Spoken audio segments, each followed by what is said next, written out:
Tu viens? Bah non, je peux pas, j'ai Sciences Co.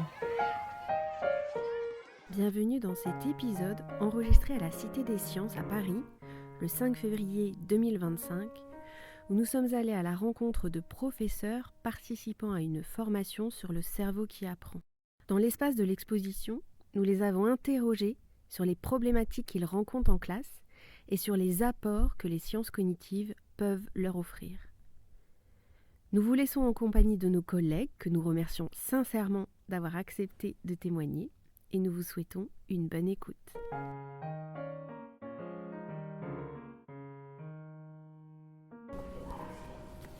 Donc là, on est à la Cité des Sciences et on est dans l'exposition Cerveau avec un groupe de professeurs. Alors là, on a la chance d'avoir quelqu'un face à nous. Est-ce que vous pouvez vous présenter ?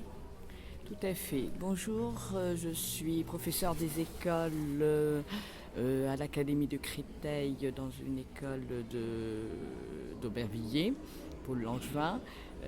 Mon nom est Rose Enrico et j'ai une classe de CM1. D'accord. Et quelles sont vos problématiques avec les élèves ? Les points peut-être de difficulté ? Je crois que c'est fondamental justement qu'ils apprennent à apprendre. D'accord. Et donc ils travaillent sur l'attention, qu'ils réfléchissent eux-mêmes sur ce qu'est l'attention, parce que souvent je me suis rendu compte dans ma pratique, c'est que quand je leur disais d'écouter, ils pensaient que cela voulait dire être en silence, ce qui veut dire qu'après ça donne la possibilité à la distraction. Et moi je me suis rendu compte qu'en fait je leur demandais une écoute active. Donc je me suis rendu compte que l'attention, c'est pas quelque chose qu'on apprend. Et je me dis pourtant, quand on leur apprend à écrire, on est là avec les gestes, on leur explique, les doigts, ils doivent être pincés et tout ça. Mais quand on leur demande d'apprendre, en fait, c'est comme si on pensait qu'ils devaient savoir. D'accord. Et donc, après, ils ont beaucoup de mal. Et du coup, qu'est-ce que vous attendez des sciences cognitives ? Ben justement, c'est apprendre moi-même comment aider des enfants à apprendre à réfléchir sur eux-mêmes, suivre des choses, ne pas suivre évidemment des neuromythes, c'est-à-dire, et malheureusement c'est peut-être un peu le risque de nous enseignants, c'est qu'on voudrait la formule miracle, donc il suffit qu'il y ait des titres qui disent ça fonctionne parfaitement, et on oublie de regarder tous les tests, si ça a été élaboré et tout ça, et donc ma peur c'est de... Parce que moi, il me faut aussi, comme tout le monde, pour la compréhension et l'attention, que j'intègre des connaissances. Et donc, pour apprendre une méthode, il faut aussi que je puisse intégrer toutes mes connaissances et après les travailler. Et cela me demande, malheureusement, moi, j'ai besoin de temps pour tout ça. Et donc, j'aimerais bien que les sciences cognitives m'apprennent des bases théoriques.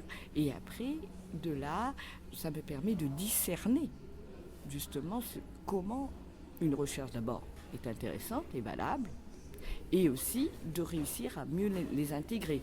Et ensuite les intégrer dans les pratiques. Oui, dans les pratiques de classe. Tout à fait. Et vos collègues aussi sont intéressés par ces thèmes ? Là, vous êtes en formation. Énormément. Ça, ce serait, je crois, la base. Merci beaucoup. Merci à vous. Bonjour. Bonjour. Est-ce que vous pouvez vous présenter ? Oui, je suis Juliane Zakarian, je suis prof d'espagnol depuis 22 ans sur l'Académie de Créteil et j'enseigne en REP+. Quelles problématiques vous rencontrez avec vos élèves ? Alors les deux problématiques que je rencontre le plus, c'est les problèmes d'attention et puis particulièrement pour l'espagnol, les problèmes liés à la mémorisation, la mise en mémoire à long terme. Pourquoi est-ce que vous vous intéressez aux apports des sciences cognitives ? Les sciences cognitives me permettent aujourd'hui dans mes classes d'apporter à mes élèves des stratégies qui semblent fonctionner les plus efficaces pour résoudre ces soucis-là. Pour mieux prendre conscience en fait de l'importance de l'attention d'abord et du fonctionnement de la mémoire. Ça, c'est des choses que vous faites déjà en classe ? Enfin, vous utilisez déjà des gestes en lien avec ces éléments ? Oui. Au niveau de la mémorisation, on leur explique comment fonctionne la mémoire et le fait qu'il faut répéter et espacer les répétitions pour mémoriser et pour lutter contre la stratégie numéro 1 de nos élèves qui est celle de juste être dans la relecture passive de leurs cours. Au collège, on utilise le cahier de réactivation qui fonctionne très bien et qui permet aussi aux enseignants de prendre conscience du fait qu'être exposé à une réponse et juste se poser une question est plus efficace que lire de manière passive, et on essaye de les amener nos élèves à être actifs dans leur mémorisation. Et du coup, à travers cet exemple du cahier de réactivation, vous soulignez l'importance de mener ces projets avec des collègues. C'est particulièrement efficace pour nos élèves si effectivement c'est pas un prof isolé dans sa matière qui propose des stratégies et si elles sont partagées surtout au niveau du collège. C'est beaucoup plus intéressant du point de vue de l'élève de voir que effectivement les enseignants convergent pour leur proposer des stratégies efficaces et que ça fonctionne de la même manière dans toutes les disciplines. Merci. Bonjour. Bonjour, je suis donc professeure au lycée de Lagny-sur-Marne et j'enseigne l'espagnol. Quelles problématiques vous rencontrez avec vos élèves ? Alors je note depuis un certain nombre d'années une forme de désinvestissement, en fait, de passivité en classe. Et donc je cherche des moyens de susciter un petit peu leur intérêt, de trouver des approches différentes pour justement activer leur cerveau, en tout cas leur donner envie de s'intéresser à de nouvelles choses, et de faire des expériences nouvelles. Et pourquoi vous vous intéressez aux apports des sciences cognitives ? Tout simplement parce qu'en tant que maman, en fait, je me suis rendu compte avec mes propres enfants qu'il y avait des moyens qu'on pouvait mettre en place, des moyens parfois simples, pour justement mobiliser l'attention ou en changeant d'activité. Mon expérience personnelle m'a poussée à m'intéresser à ces nouvelles sciences. Voilà. Merci. Bonjour. Bonjour, je m'appelle Sophie Gerbert, je suis enseignante de SVT en lycée. Et quelles problématiques rencontrez-vous avec vos élèves ? Je me suis rendu compte que mes élèves avaient tendance à ne pas apprendre leurs cours et j'ai essayé au départ de chercher des solutions pour les motiver à apprendre. Et donc en cherchant des informations sur la mémorisation, j'en suis venue aux sciences cognitives. Et après j'ai découvert plein d'autres informations qui m'ont semblé utiles et j'ai eu envie d'approfondir le sujet. Merci. Bonjour. Bonjour. Est-ce que vous pouvez vous présenter ? Oui, donc moi je suis Hélène Gallus, enseignante d'SVT au lycée. Et quelles problématiques rencontrez-vous avec vos élèves ? Moi j'aimerais leur donner des méthodes concrètes pour apprendre. Parce que apprendre, quand on leur dit d'apprendre leur cours, finalement il y a beaucoup de choses derrière. Et je cherche en fait des petits exercices ou vraiment des méthodes qu'ils essayent de différentes manières et qui trouvent celle avec laquelle ils sont la plus à l'aise en fonction des chapitres, ou justement aller en voir d'autres, mais en fait du concret derrière le mot comment apprendre.